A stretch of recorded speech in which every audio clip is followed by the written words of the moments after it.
God gave us this finite amount of water on this planet, and this is how nature purifies it. So, when it evaporates, it leaves all the chemicals behind. When it condensates, there's no chemicals. It's pure water.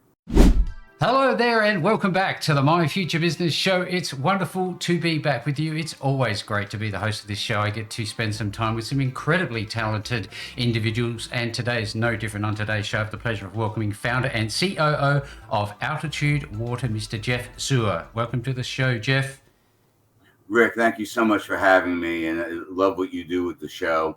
And appreciate you giving us the opportunity to talk to you. Oh, it's absolutely my pleasure, Jeff. Now, you and I, we're going to be talking about your journey as a pioneer in atmospheric water generation technology. We're going to be talking about the innovative disaster relief solutions you are providing with water independence to communities facing climate emergencies around the world. So to say there's a little bit to unpack would probably be an understatement.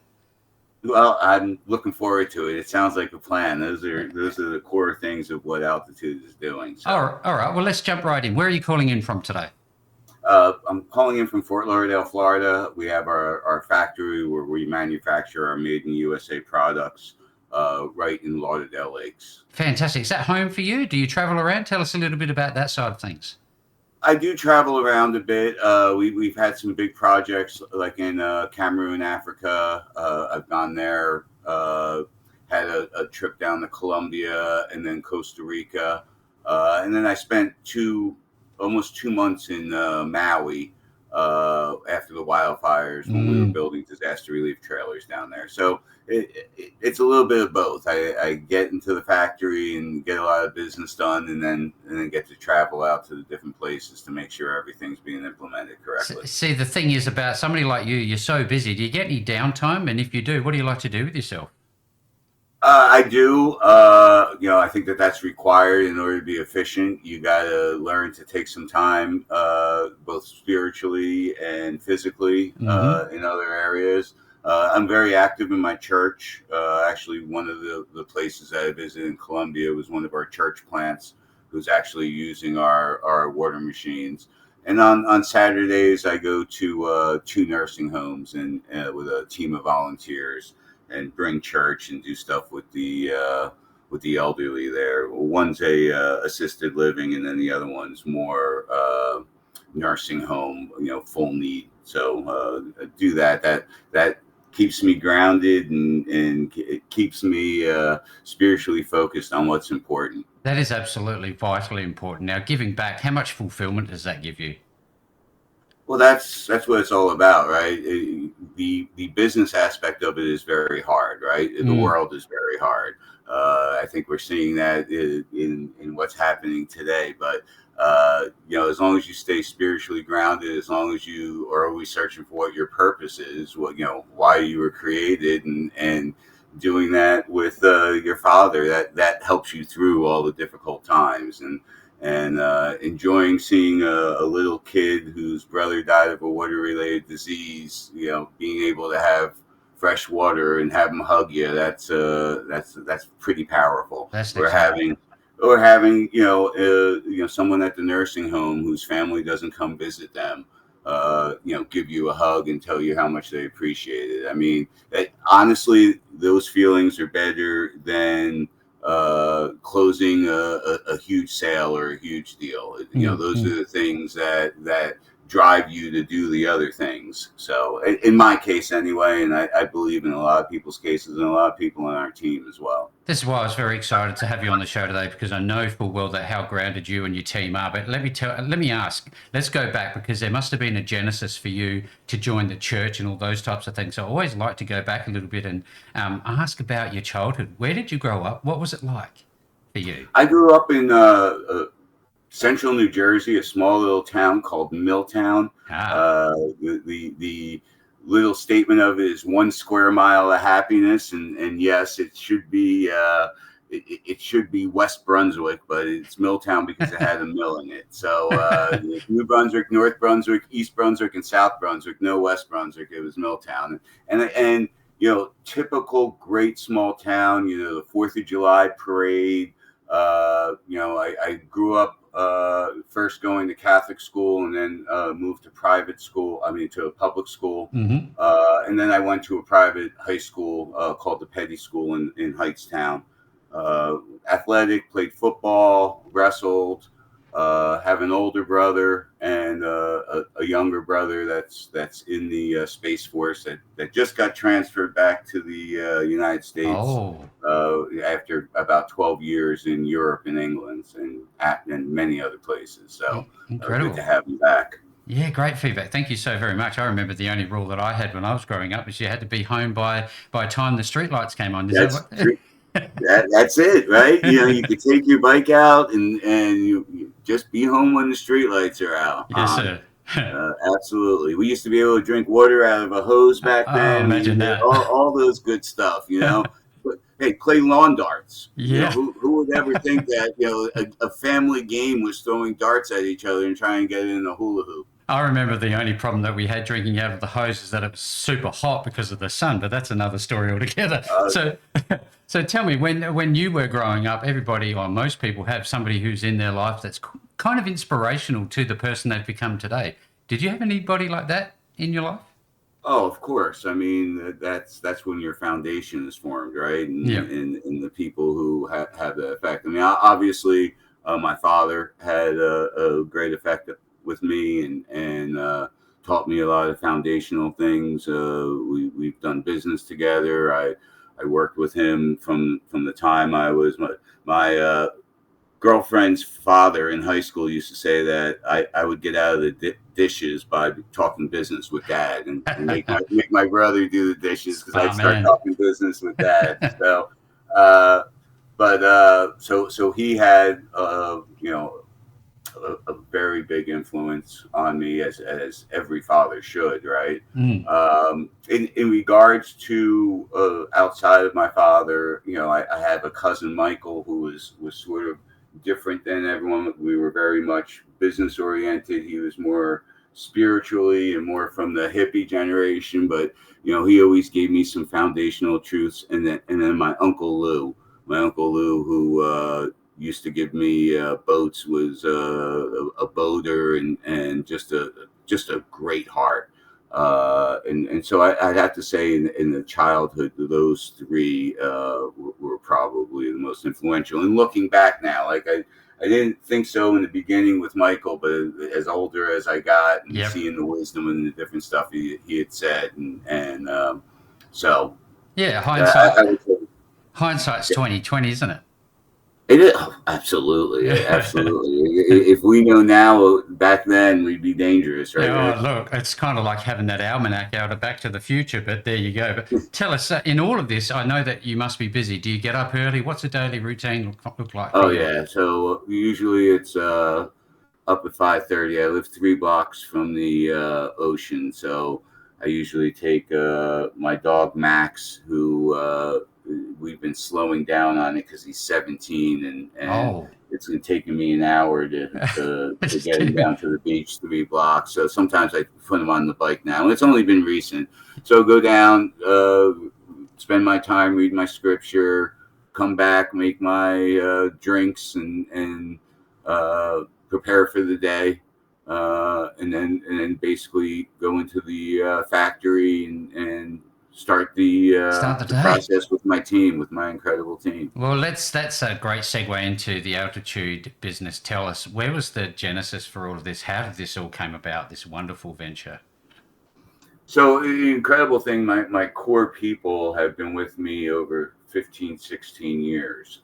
My head engineers and my purification guys, they've been with me. It's been an incredible journey. I sold my restaurants at the same time my dad sold his oil wells. I was in New Jersey, he was in Louisiana, and so we were both liquid at the same time. And we looked at each other and like, what do we want to do when we grow up? So we started both looking at different sectors and where we thought that there would be explosive growth, and we felt that water was going to be the next oil. So we started looking at water technologies, and we found what I call the first generation atmospheric water generators that are manufactured in China.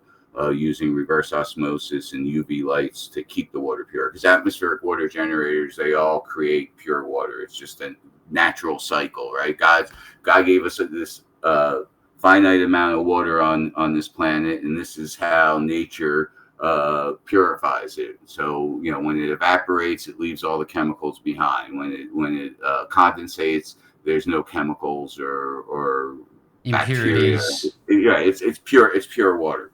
Yeah. So we had a huge problem with quality control. We had a 30% return rate on the machines. But the machines that worked for over a year, they're total dissolved solids. The measurement of telling you that something's in the water, it doesn't tell you what it is, ended up being bacteria. But it started increasing, and we're like, why is this? And it's because the tubing, that if it goes through the RO filters, and the RO filters do a great job, it still goes out of the filters into a tubing to dispense into your glass, and that tubing was creating biofilm. So we were like, okay, this technology is good, but as far as creating the water, but we really need work on the purification. So that's when we found this patent that we licensed and eventually bought, using ozone in atmospheric water generators, which ozone is a natural gas. It's 1,900 times more powerful of a water purifier than chlorine. And it reverts into oxygen after 20 minutes. Wow, there you go. So you're talking about the water being the purification method. So not only does the ozone keep the water pure, but it keeps the machine clean. So we did that, and then we decided to start manufacturing in the U.S. because it was 2008, 2009. The economy was down. We were trying to create jobs. We got a relocation loan from Mayor Frankel, who's now State Representative Frankel, to move to Palm Beach. So that's why we're in Florida. Mm-hmm. And started manufacturing our first commercial run about 2011, and haven't stopped since. Here you are. Wow, that's a story. Now, I know that in our local area, we had some years ago now a massive problem with water availability through drought. We had desalination plants, like huge plants, huge, almost factory-sized desalination plants, which cost multi-millions of dollars just to set up and operate. Now, is that because of climate change? Did you see those sorts of things? Are you seeing those sorts of things? What's the impact that climate change is having? Yeah. I mean, there nature changes, right? Without question. And man is the one who usually messes it up. Like I always say, nature does it the right way. Man will mess it up. So does the CO2 emissions create change and create? Absolutely. So as far as climate change being, I don't believe it's as critical as if we don't do something in 2 years. But again, we have one Earth. Yeah. Common sense would tell us that we should really do things to take better care of it. Okay, we can't blame climate change on dumping all of our chemicals into a large body of water to dilute it down to a level that the government says is safe to drink. And we do that over decades and decades and decades. And you kick that can down the road, eventually you stub your toe, right? Eventually the water says, I can't take anymore. I can't do it anymore. And you add in, the pharmaceutical industry, where in the United States, where it's pharmaceutical is a pill for everything. Bottom line is 90% of that is urinated out into our water system. Yep. And you end up having fish that don't know whether they're male or female because of the amount of estrogen from birth control pills. So yes, climate change is something to be concerned and to watch and to monitor. But bottom line is we got to do better as a race in protecting our planet. Of course. Because even if the planet is going to survive, if you don't know the value of water until the well runs dry, or you've polluted the water too much for it to drink. So those are the things that I believe that we have to focus on. Well, it's funny, even we take it for granted. Even when Like for an example's sake, we have a plumbing problem right this moment, and we can't use the water out of the tap. And it made me think about today's call because we can't take this for granted. No wonder, we're seeing many bodies of water becoming unreliable water sources. Tell us how is that part of this whole problem that we've just touched on? It is. I mean, again, we've used water it's used for transportation. It's used for all these different things. I mean, you look at how cities were formed; they're all formed by water, right? There's a reason for it. It's Life. the liquid of life, and so the fact that the atmosphere holds 3.8 quadrillion gallons in humidity, and nature has already purified it for us, seemed to me like a uh, valuable place to harvest water. Mm. So I say it all the time, like desal. You were talking about desal. Yes, it's an important part in technology in the water crisis that we're having, and but you can't totally rely on it like they are in the Middle East. No. I mean, Yep. you're going to be able to walk across the Persian Gulf because you keep putting this high concentration of brine back into that water, and you're going to have environmental problems. So there has to be a mixture of all these technologies. Like I said, RO is a great technology used in desal, but really seeing that we have an untapped reservoir of water all around us. And again, it's not going to work up in Greenland, or just like desal is not going to work in Iowa, right? You need an ocean. So it is area specific, but it all helps. And the bottom line, everyone says water scarcity. It's not water scarcity. We have the same water as before. We have more people, and we've polluted the water more. So Mm, mm. and again, it because of nature, because of El Ninos and winds, different places get dry at different times, and different places experience monsoon type weather and heavy rains. So there are that cycle. When you're dealing with alternate energy and dealing with nature, you have to realize that there nothing is straight line. Yeah. You have a gallon of gas, you know how much energy you can produce. You can only produce as much energy as the sun will let you. So It's finite. all of these things come into play. I wonder, do you see a positive uptick in all of this? I know that you have your faith, and I think that would be helpful. But when you look at the behaviour of men, women, everyone, do you think that we could turn the ship and get them starting to behave differently to look after our finite resource? Well, Be- I have hope. I think the biggest problem right now. Hold on, let me get on my soapbox here. no, But I love it. I we love just two got. it.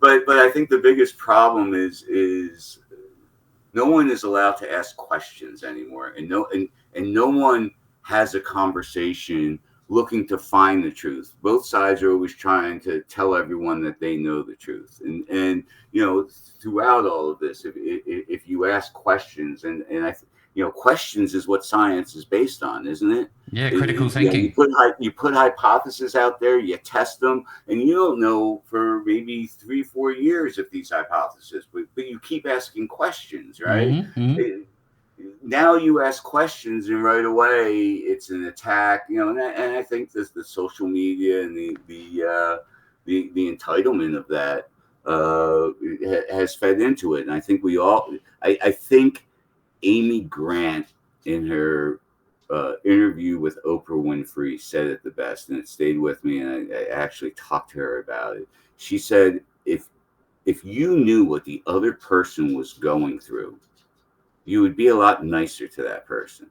We take and we see how they're acting and stuff like that, but we don't know what's going on inside. We don't know if they just lost their mother or stuff like that. We're so reactionary instead of just being able to have a good old conversation like you and I are doing on a podcast. I mean, Mm. that's like I think the simplest first step to healing, right? Is to realize one other person said something great to me.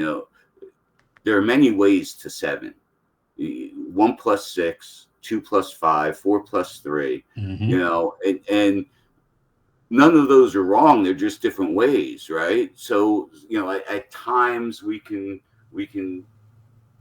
allow what we think that we know is the truth. And let's all face it, you just made a great point. Hindsight's 2020. How many things did we think were absolute truths when we were 20? And now when we're 45, we're like, are you kidding? Was I really that stupid? Yeah, I'm going to bury my head in the sand with that one.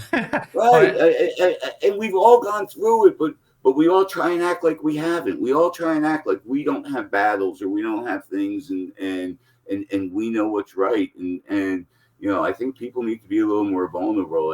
I go back to, in the United States, when 9/11 happened, everyone coming together but you don't see that anymore. No. It's too many lines in the sand, so to speak. Well, yeah, well, that's valuable feedback. Thank you for sharing. Now, I think about communities. We obviously have the same need. We all have a core need for water. Now, when something goes wrong and the infrastructure fails and lets everybody down, during those sorts of emergencies, how quickly does AWG technology, how quickly can it be deployed as a solution for those in need? It can be deployed immediately. So with the Maui wildfires, we didn't have one built, but we went down there right away with the support of Noah's Ark, Joaquin Noah and his mother, Cecilia Rode, and Yannick Noah, all funded a disaster relief trailer. We ended up building two, but with like Helene, we had built one for a nonprofit in Florida, and when Helene hit, literally as the hurricane was coming up, we got the disaster relief trailer ready, started producing water, had all the tanks full. When Helene hit, one of our nonprofit partners, footprintproject.org, which does an incredible job of logistics and placing solar generators and doing solar. They were staged in Panama City. They went over the Big Bend. And so we drove the trailer up there. And then we saw what happened in Asheville, which you talk about crazy. We were talking about Mother Nature and stuff like that. A hurricane in the mountains of Asheville. Who would know? Who would have thought? Yep. Right. So their team went up there when that happened, and they said, this is like devastated up here. Roads are gone, and the infrastructure in Florida was pretty good, and so we dropped 400 gallons of water in Perry, Florida, for the emergency workers, the first responders. So they were all set in that one camp, and then they took the trailer up to Asheville, where it was for about 3.5, 4 months, right in downtown. It was operated by another nonprofit. The name escapes me now. I can't believe it. I get that all the time. But based in Asheville, Grassroots Aid Partnership. Got it. Incredible organization. So they do food trucks around the world to get food during disasters. They've done Haiti. They've done, and now disaster came to their backyard, and they had all these food trucks. And thank God that their warehouse wasn't affected by but they brought the food trucks out and they said, oh, we have no water and no electricity to do anything. So the trailer came up, and we immediately started making on the second day 600 meals the first day. By the end of the week, we were making 1,000 meals between the electric and all the water for 1,000 people. Fantastic. Yeah. So it can be put out there like that. Now, we have making water from the air. It can do 210 gallons from the air, but we also, when it got colder and started snowing, they were using the purification. So we can take from municipal and use our ozone purification, or even a river or lake, and purify that water. So they were using that with the solar to charge batteries and people's oxygen units, and it was something I've never thought I'd see, the mountains like that devastated by a hurricane. I think about allied industries in this regard, because that would help you to scale. Tell us about the importance of allied industries within your product range. Well, allied industries is, they're a conglomerate that works, top notch in this area. Mm. So obviously, as a small emerging growth technology company with a disruptive technology, someone like that is someone that you want to work with, someone you want to follow, and see the new steps that they're taking. Mm. Yeah, well, I can tell you, without your solution, things would be a lot tougher, and I think there's going to be a lot of interested people on today's show. Now, tell us a little bit more about, I guess, the technology itself. I'm looking at specifically on your website, the Trident 12 AWG, and that was Food and Beverages Magazine top full product. You're obviously getting noticed. Yeah, and we also got one of the top products fall from another beverage magazine. So yeah, we're definitely starting to get noticed. Got some interviews from New Orleans. So yeah, thank you very much.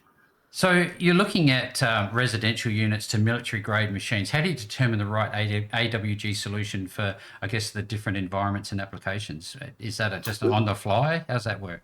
Yeah, the HD is really for disaster situations when you're moving it around, right? So it's more beefed up, got bigger tires, got handles. It's really meant to move around for military or for disaster relief situations. If you're a residential and in an office and you're putting it on your balcony, or you're putting it in your kitchen, or you're putting it in your office kitchenette, you're not going to move it around. So it's it doesn't need to be as beefed Static. up. Yeah. Exactly. So really the technology on those are exactly the same. It's just made for it's made for its use. Yeah. So the regular T12 will make between 4 and 15 gallons in a 24-hour period. Again, I give that range because based on the relative humidity is how much water's in the air. Mm. So there's a lot less water at 40% relative humidity than there is at 90% relative humidity. Yeah. But we have third-party testing from universities, and we know exactly temperature and humidity how much our machine will make. So when we talk to a customer, what are your goals for this? I mean, we have customers that call from Tempe, Arizona, which has 10% relative humidity, and we say this is not the technology for you. So we definitely want to meet the customers' needs, and so we've been doing this for 15 years in 70 countries. So we pretty much talking to a customer can know how to best meet their needs. Great. I'm loving this call. Thank you so very much. Now, you talk about achieving water independence for all as part of your mission. How does that roll out practically? Is that achievable, and how long do you think it's going to take for you to get to, achieve that mission? Well, we just in saying that, and I think it's a choice of whether you want to, right? So we just it's available now. To let me answer your question. We released a press release about 10 days ago, announcing that Amy Grant and Vince Gill's farm in Franklin, Tennessee, had just become water independent. So that story is over a decade of working on that project. And so if you take purification of aquifer water, well water, Mm. or add rainwater capture using the ozone purification and put that with AWGs, you can obtain water independence in not every place, because you can't do AWGs in No. Iowa in the winter time. But in the regions where you have 40% above relative humidity, the AWG and the rainwater capture and the ozone purification. So we started with a AWG 10 years ago. Amy donated her farm to a camp, a Christian camp. And in getting the permit, they told her she needed a gallon of water per person. Well, her farm has sulfur water. She had no running water on her farm. She used our T12s for the water that she used on the farm.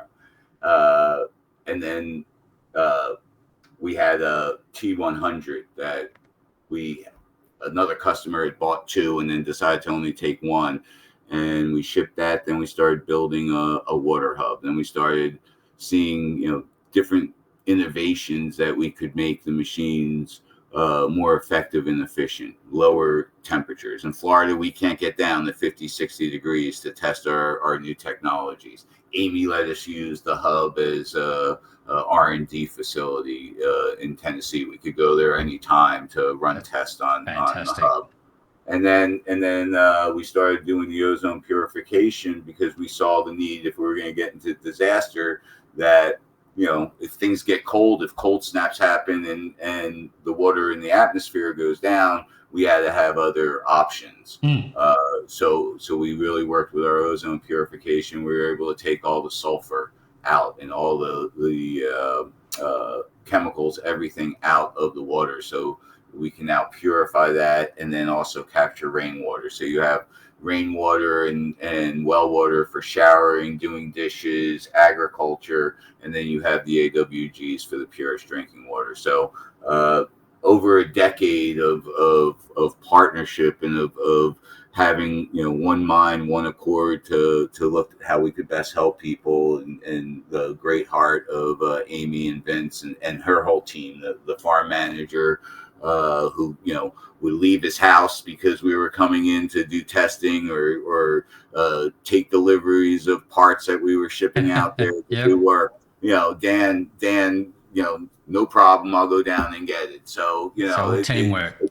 It takes a village to feed and hydrate a village, and again, community is so important.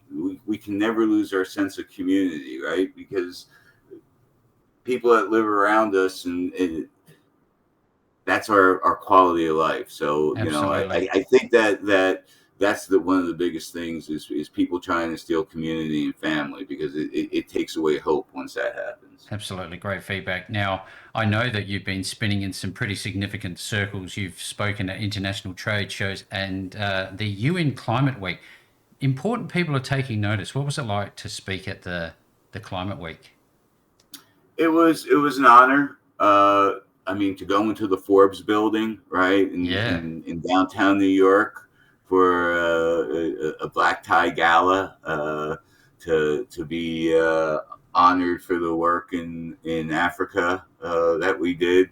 The Forbes was the best in Africa, and the top awards were governors and things of that nature. We were recognized before the big gala for our work in Maka, Cameroon, and those are things that I almost feel guilty, to be honest with you, because I wish my team could be there. The guys that actually put the stuff together, and that's the way it is. That's one of the double-edged sword, so to speak. So, but it's such an honor, and the other thing is when you surround yourself with people who get things done and high intelligence and stuff like that, it's bound to rub off on you, no matter how hard-headed I am. So it's valuable. You strike me as a humble man, an open man, somebody who's dedicated his life to helping others, and it's a real credit to you. Even though there's a lot of work to go, Jeff, how does it make you feel when people's lives are positively impacted by the services and products that your company is delivering? Blessed. Just blessed. Those are the things that strengthen you for the battles, right? Those are the things you hold on to when you start to lose your hope. So, like I said, I brought that one child up in Maka, Cameroon, and we met him the first day. He was very close to one of the board members of Jean-Philippe Gotcha Foundation, which is an incredible organization that helped build the water hub and is doing all the education for the women that used to have to travel 4.3 kilometers for water, both ways. They're incredible. But meeting him and hearing his story. And then when I was in Maui, we brought the disaster relief trailer to Kula Elementary. Everyone thinks about Lahaina, but there were 3 fires on Maui, and Kula was one of them. And so we were providing the water for the school, and then we had the water for the Harvest Festival. And this kid had burn marks, but he wanted to play basketball, and we had the disaster relief trailer on the basketball court. And it was funny because Noah's Arks, and so I was playing basketball with him. And at the end of the festival, he drags his mother over, and he's like, "Mom, this is my new friend Jeff. He makes water from the," just going through this whole thing. And when he left, his mother said, since he's never smiled like that since the fire. You saw all the burns and everything that he had, and she said, "I just want to thank you." I mean, that, forget, I didn't need a plane to fly home to Florida. No, I bet you didn't. That was so again, this is not easy. I lost my AWG company. I've been doing this for 16 years. By now you should have heard of it, but we were a little early, and so it's not easy, but it's stuff like that makes it worth it, and that you hold on to when the difficult times come. That's great feedback. What a wonderful as well as your faith. So yeah, absolutely. That's important to me. On balance, there's all of that, and probably plenty more. Now, with all that being said, at the pointy end of the call, Jeff, when people want to learn more, I'm sure there's going to be a lot of interested people who want to find your products, connect with you. Where are they going to go? Where are they going to find you? So you can go to our website. It's a very comprehensive website. It's altdwater.com. That's altdwater.com. And very comprehensive. You'll see all the projects that we've done. We have blogs that sort of bring you up to date with the new projects that we're doing, as well as social media. We're Facebook, LinkedIn, X, Instagram. So just put Altitude Water. And again, if you love that we're striving to make the world a better place and using a technology and bringing it to market, you don't have to buy our product if it's not for you. But if you like us on the social medias, it helps us. It helps us get to the algorithms. That grassroots really helps a small emerging growth technology company. And also go to YouTube, Altitude Water channel. I mean, you'll see the kids in Africa. You'll see the before and the after. You'll see, all sorts of, videos on how this technology has affected and changed people's lives. Well, and again, just subscribe and get involved. Yeah, please. That helps us. What can I do to help? Just you do it all day, right? You click like, you click subscribe. Well, look, everybody who's on today's call, I hope you enjoyed it. We've literally only scratched the surface of this wonderful organization, the mission that they're on, and certainly reach out to those social media channels.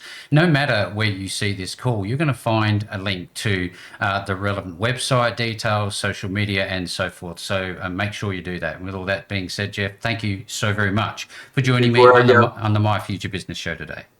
Before I go, I just want to thank you, Rick, for giving people the opportunity to express and just really sit here and have a great conversation, but also be able to talk about their technologies and bring it out to the people. It's a huge gift for us, and I really want to thank you for the opportunity to share it with your listeners.